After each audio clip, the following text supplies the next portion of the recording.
Olá pessoal, meus amigos e amigas do YouTube, aqui mais um vídeo aqui no canal, hein? E hoje vou mostrar a vocês aqui, dar uma dica para você que tem seu veículo, direção elétrica, direção hidráulica, né, ou direção comum mesmo, seja mecânica, tá? Vou observar bem as coifas do setor de direção. Esse aqui é uma gremalheira aqui do meu Kia Soul. Tempo atrás eu desmontei a gremalheira, a caixa de direção, para trocar a bucha que trabalha aqui, bucha do setor de direção. A surpresa minha que eu tive, toda cheia de corrosão, tá vendo? Ferrugem. Por quê? Por conta de um buraco que tinha na coifa do setor de direção. O antigo dono não observou, o mecânico dele também nem um pouco observou isso, também não falou com ele, deixou o camarada rodando.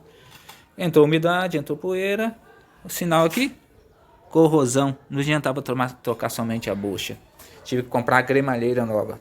Consegui achar no Mercado Livre, preço mais em conta, por R$ 600. Você vendo aí, eu podia ter somente uma despesa de R$ 70 da bucha. Gastei mais 600 da cremalheira e peão, que eu tive que trocar, cremalheira e peão, e mais ainda duas coifas para colocar no carro. Então você que tem seu veículo aí, comum, elétrica, hidráulica, observe bem as coifas do setor de direção, coifa ali da mucinética, para você não ter um prejuízo maior, tá? Então fica a dica para vocês, observe bastante aí, tá? Se vocês gostaram do vídeo, deixa o seu like e já esquecendo de dizer também, e no final eu vou deixar a imagem aí da coifa que foi retirada. Às vezes o buraco, vocês viram o buraco que tinha nela, tá? Então se vocês gostaram do vídeo, deixa o seu like.